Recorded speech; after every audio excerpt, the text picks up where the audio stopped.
안녕하세요. 양박사의 응급처치학개론 OT를 시작하겠습니다. 자, 만나뵈서 반갑습니다. 제가 스터디 채널 홈페이지를 통해서 4월에 저의 모습을 여러분들 보셨을 텐데요. 8월에 대해서 이렇게 인사를 드립니다. 저는 양정은 교수이고요. 저에 대한 간략한 소개를 드리도록 하겠습니다. 저는요, 응급의료센터 12년차 간호사입니다. 지금도 응급실에서 일하고 있어요.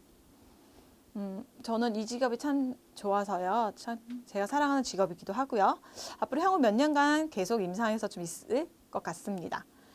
저희가 처음은요, 응급구조학으로 먼저 시작했어요. 응급구조학과 때 병원 실습과 소방 실습을 나갔는데요. 병원의 그 이머전시한 드라마틱한 상황이 너무 좋은 거예요. 그래서 응급실에서 일하고 싶다라는 생각을 가지고 간호학과로 편입을 하고 계속 관심 있고 공부를 하다 보니까 응급전문 간호사 자격증까지 취득했어요. 석사 취득하고 올해 박사까지 공부를 마쳤습니다. 그래서 현재는 가천대학교 간호대학원의 그 응급전문 간호사 과정의 겸임 교수로서 활동하고 있어서요. 임상과 강의 양쪽을 병행하면서 일을 하고 있습니다. 그러다 보니까 자연스럽게 이런 교육이나 이런 것에 대한 관심도 굉장히 많아요. 그래서 케이타스 사용자 교육 강사로도 활동하고 있고요. BLS, KBLS 강사로서도 활동하고 있습니다. 자, 2023년 지금 구급 특채의 과목이 바뀌었습니다. 여러분 모두 다 알고 계실 거예요. 한국사랑 영어 같은 경우에는 그냥 자격시험으로 바뀌었고요. 결론은 소방학개론이나 응급처치학개론, 여러분 두 개의 과목을 준비하셔야 됩니다. 소방학개론은요, 그동안 계속 와 있었던 과목이었어요. 그래서 자료도 많고요, 강의도 많고 어떤 방향으로 출제되고 있는지 기출문제도 많이 나와 있어요. 반면에 응급처치학개론은 어떨까요? 올해 정말 처음으로 나온 과목이에요. 그러다 보니까 지금 여러분도 마찬가지일 거예요. 도대체 어디서 어디까지 뭘 공부해야 돼? 무슨 책을 봐야 돼? 어떻게 공부해야 돼? 막막함이 많습니다. 올해 처음 시작되는지라. 그래서 자, 그러면 이런 새로 시작된 그 과목을 왜 하게 됐느냐? 소방에서 개정 사유를 다음과 같이 얘기했습니다. 소방 업무 전문화와 시대 변화에 맞게 신규 소방 공무원 채용 시험 방법을 개편하여 분야별로 전문성이 높은 우수한 인재를 선발하기 위함이라고 얘기를 했어요. 여기서 저희가 봐야 될 건 뭐예요?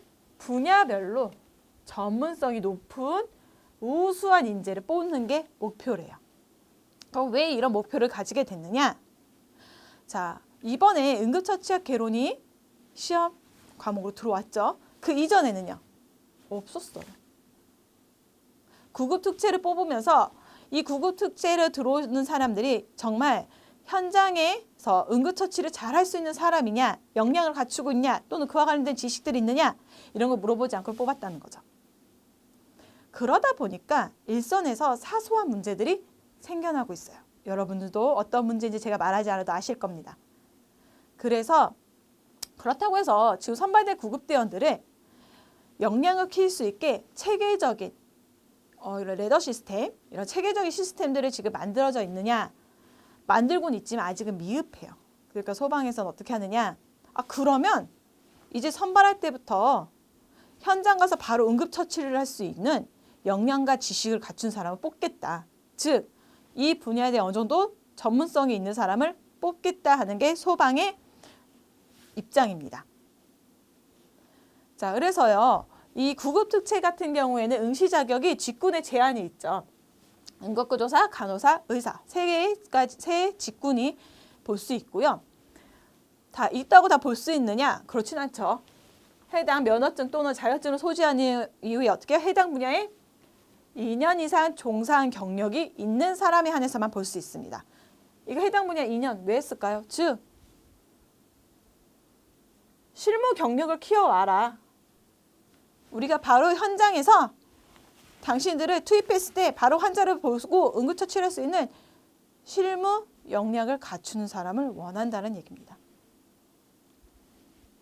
자, 시험 단계 비중 또한 바뀌었어요. 자, 보시게 되면요. 예전에는 면접의 비중이 10%밖에 안 됐어요. 그러니까 시험 준비할 때부터 뭐예요? 필기에 집중했단 말이죠. 체력도 15%예요. 솔직히 여자 채용은 뽑는 수도 좀 적고 반면에 채용 인원은 남자에 비해서 뽑는 인원이 남자에 비해서 굉장히 좁고 그다음에 지원하는 명수는 그에 비해서 굉장히 많기 때문에 여자 구급특채는 굉장히 치열한데요. 남자 구급특채 같은 경우는 상대적으로 경쟁률도 낮고 조금 더 수월했던 게 사실이에요. 그래서 대부분 체력 15%, 필기가 75%니까 어떻게 해요? 일단 필기 먼저 하자. 체력은 일단 둘째치고 필기 먼저 하자. 다들 필기 중심으로 먼저 준비를 했었습니다. 근데요, 이번에 개정하면서 어떻게 됐느냐? 면접 25%, 체력 25%로 다 비중이 올라갔어요. 필기는요, 50%의 비중만 차지해요. 근데 사실상 필기도 여러분 두 과목 보시잖아요. 어떻게 돼요? 소방학개론 25%, 응급처치학개론 25%. 다 동일한 비율로 비중이 바뀌었습니다. 그러니까 뭐예요? 내게 그 어떤 거 하나도 소홀할 순 없다. 네 가지를 다 챙겨야 합격할 수 있는 확률이 올라가게 됐습니다. 그러면 시험 범위를 저희가 한번 보도록 할게요. 크게는 응급처치학 총론과 강론으로 나누고 있고요. 총론 AW들을 보게 되면 응급의료 체계, 응급구조사의 역할과 책임, 그다음에 응급구조사 안녕, 의료 법적 책임 플러스 관련 법령도 물어보겠다라고 공고를 했어요. 그다음에 응급의료 통신 및 기록, 구급차 운영, 재난관리, 특수재난 이렇게 해서 총론의 범위가 이루어지고요. 전문 응급처치학 강론 같은 경우는 전문 심장소생술, 전문 소아소생술, 전문 외상처치술, 내과 응급, 특수 응급 크게 5가지의 분야가 시험 범위에 포함이 됐습니다. 자, 근데요, 총론을 가서 저희가 다시 한번 더 살펴보도록 할게요. 자, 제일 난감할 때가 어디냐면 의료 법적 책임이에요. 저도 응급의료에 관한 법령을 봤는데요. 요 2년 내에 굉장히 많이 바뀌었더라고요. 그래서 3, 4년 전에 이 응급구조사 자격시험 국가고시를 준비하셨던 분들이 그때의 법령을 기억으로 해서 문제를 푸시게 되면은 틀리실 수 있어요. 처음 보는 개념도 들어와 있고요. 용어도 조금씩 미묘하게 달라졌습니다.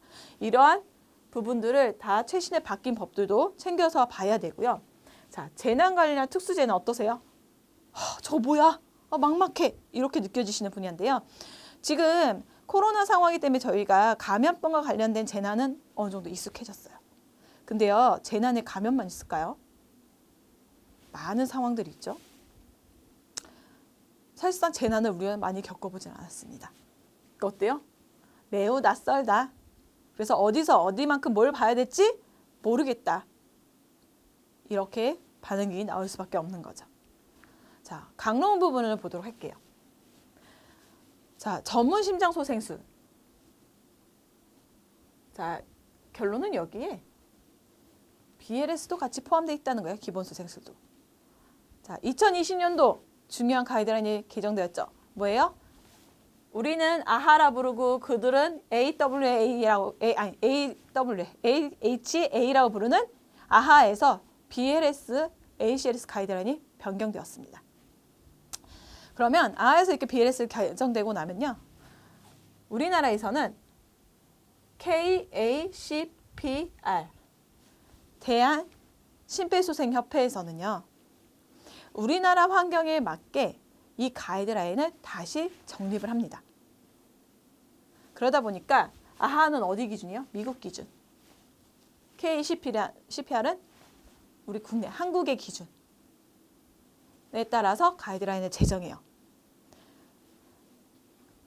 네, 미국과 한국의 의료 상황이나 모든 게 다 다르기 때문에요. 이 아하의 가이드라인과 KACPR의 가이드라인이 약 비슷하지만 가장 자세히 보면 뭔가 미미하게 아주 차이가 나요. 그런 차이 나는 부분들을 저희가 다 알고 있어야 돼요. 그다음에 전문 소아소생술 같은 경우에는 저희도 지금도 소아 CPR 한 명만 온다 하면은 난리가 납니다. 응급실 전체가. 왜냐고요? 낯설거든요. 소아 응급 상황은 솔직히 많지 않습니다. 현장에서. 자, 그 이유 중에 하나가요. 우리나라는 임신할 때부터 산전 진찰을 해요. 그래서 뱃속에서부터 문제가 있는 아이들은요. 다 병원 내로 들어올 수 있도록 그 문제를 해결할 수 있는 그 병원으로 다 갈 수 있게 체계가 잡아져 있어요. 그러니까 실제로 현장에서 볼 수 있는 소아소생술은 굉장히 낯섭니다. 그리고 전문 외상처치술 어떠실 것 같아요? 외상센터. 외상센터에 계셨던 분들은 잘 알지? 우린 잘 알 수 있어. 하지만 외상센터 외에 계시는 분들은요. 전문 외상처치술이라는 개념이 당연히 현장 경험이 많이 없기 때문에 낯설고 어렵게 다가올 수 있습니다. 자, 내과 응급은 어떨까요? 일단 내과 자체가 어려워요. 그리고요, 내과 응급도 마찬가지예요. 우리가 응급약적에서 가이드라인이 CPR 가이드라인만 있는 게 아닙니다. TBI, 트라우마틱 브레인 인저리 가이드라인이라든지 sepsis 가이드라인 이런 식으로 여러 가이드라인이 많이 접목돼 있어요. 이 가이드라인들이요, 조금씩 다 개정이 됐어요. 그래서 이 BLS 가이드라인 개정될 때쯤에 sepsis 가이드라인도 좀 바뀌었어요. 그래서 그 전 버전과 좀 다르고요. 그 다음에 이 에필lep시 관련된 부분들도요, 전문가들 간의 컨센서스가 좀 바뀌었습니다. 그런 최신 지견들이 다 포함이 되어 있는 곳이 강론이에요. 그러다 보니까요, 다 어쨌든 이게 전문 과목이잖아요. 그래서 응급구조학과 책에 그 책을 토대로 공부를 한다고 해도 그 책은 이미 인쇄돼서 나와 있기 때문에 이 최신 지견들이 다 들어가지를 못합니다. 일일이 다 찾아서 개별적으로 공부를 다 하셔야 돼요. 그래야 알 수 있는 부분들입니다. 자, 그러고 난 다음에 또 하나 저희가 좀 생각해 봐야 될게요. 시험위원이 누가 들어올 것입니다. 자, 시험위원 보면요, 당의 직무 분야에 전문적인 학식 또는 능력이 있는 사람 또는 실무에 정통한 사람을 뽑는데요. 자, 이 응급의료 체계에서요, 가장 전문가라고 하면은 누가 먼저 떠오르세요?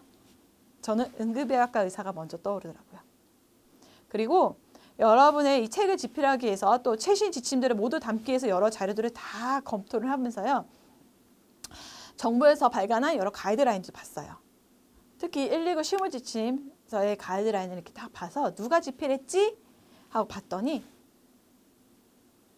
의사 관련 협회, 그다음 작년 최신판 같은 경우는 대한응급의학학회 협회에서 만들었더라고요.